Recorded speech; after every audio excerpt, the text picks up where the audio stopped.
Bien, continuamos con el tutorial de tratamiento de excepciones.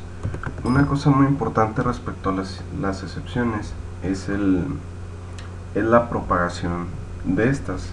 Es decir, vamos a suponer que tengo un método llamado foo, y dentro de este método se lanza o se arroja una excepción de la siguiente manera.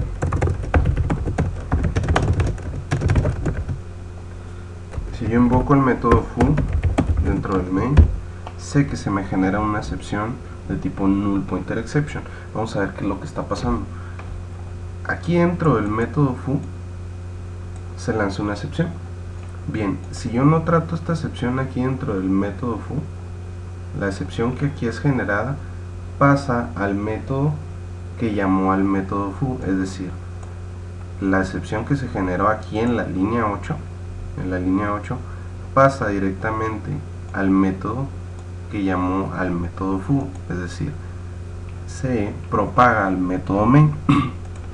Es así de sencillo. Entonces tengo dos oportunidades para tratar esta excepción en este caso.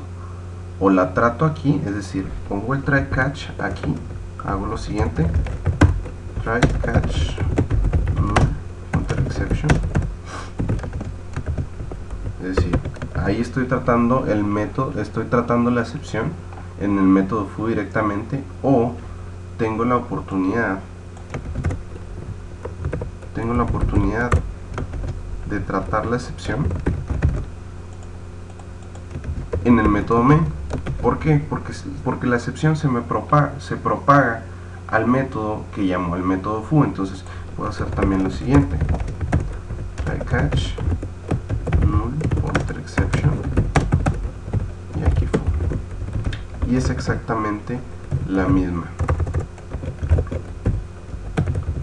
Ya dependiendo del escenario ustedes van a saber qué es lo más conveniente, si tratar la excepción en el método foo o tratar la excepción en el método que llama al método que lanza la excepción. Va a depender de lo que ustedes necesiten. Bien, fíjense, si la excepción no la tratáramos aquí en el método main, nuestro programa terminaría anormalmente en esta línea, es decir, en la línea 6. Fíjense aquí me truena el programa, ¿sale? Entonces en eso consiste el apilamiento de llamadas de excepciones o el propagamiento de excepciones. Fíjense, vamos a hacer algunos otros métodos más para ver si queda un poco más ejemplificado esto. Voy a hacer lo siguiente, static void foo2, y este método, el método foo se va a encargar de llamar al método foo2.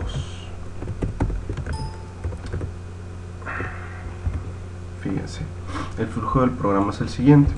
Aquí dentro del método main estoy llamando al método foo. El método foo simplemente se encarga de llamar al método foo2, y dentro del método foo2 se está lanzando una excepción de tipo null pointer exception. Entonces vamos a ver qué es lo que está pasando, cómo se va propagando la excepción null pointer exception a través de estas llamadas de métodos. Bien, se genera en la línea 12, eso lo sabemos. La excepción se genera aquí se genera. Bien, como no la estoy tratando, se me está propagando a través del método foo2, es decir, pasa de aquí, ¿para dónde? Aquí al método foo2, perdón, al método foo. Bien, aquí. Y de nuevo, como no estoy tratando la excepción en este punto, se me va a propagar al método que manda a llamar al método foo, en este caso el método main. Aquí lo tengo. En este caso, como no la estoy tratando otra vez, el programa termina inmediatamente aquí. Entonces voy a tratarla, voy a hacer un try catch, try catch null pointer exception. Ahora sí, lo voy a poner aquí, le voy a poner aquí, voy a imprimir el mensaje que me da la excepción. Export_message. Y ahí lo vemos, null.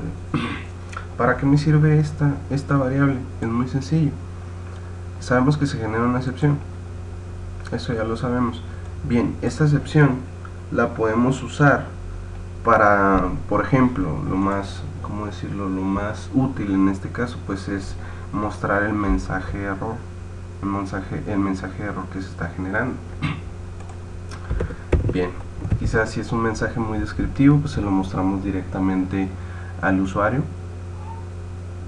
o quizás con propósitos de testing, de testeo para nosotros mismos, pues ya nos vamos dando cuenta de qué es lo que está sucediendo en el programa. Quizás lo más conveniente en este caso es decirle al usuario algo como no sé, introduce solamente letras, o la entrada es incorrecta, etcétera, etcétera. Un mensaje no tan técnico. Bien, entonces en esto consiste básicamente el apilamiento de llamadas de excepciones. Es muy importante aquí. Bien, voy a limpiar aquí un poquito y continuamos. Excepciones que nos interesan a nosotros, que es las excepciones que heredan de runtime exception y las excepciones que heredan de exception. Es muy importante conocer esto. Más adelante vamos a ver por qué. Las excepciones que heredan de runtime exception son algunas como arithmetic exception, null pointer exception, illegal argument exception. Es decir, son excepciones muy sencillas, por así decirlo, que las podemos tratar sin ningún problema. Bien, las que heredan de exception son excepciones, son cosas anormales que tienen un poquito de más importancia. Por ejemplo, un SQL exception, que se te cierre la conexión a una base de datos, por ejemplo, quizás es más importante o tiene mayor peso que un null pointer exception. Un neo exception, por ejemplo, que no tengas permisos para generar un archivo, para escribir un archivo, etcétera. Un neof exception, un find not found exception, etcétera, etcétera.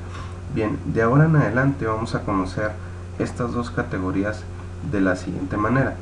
Las excepciones que hereden de runtime exception les vamos a conocer, o las vamos a nombrar como excepciones no comprobadas. Así, no comprobadas. Bien, y las excepciones que hereden de exception las vamos a conocer como excepciones comprobadas.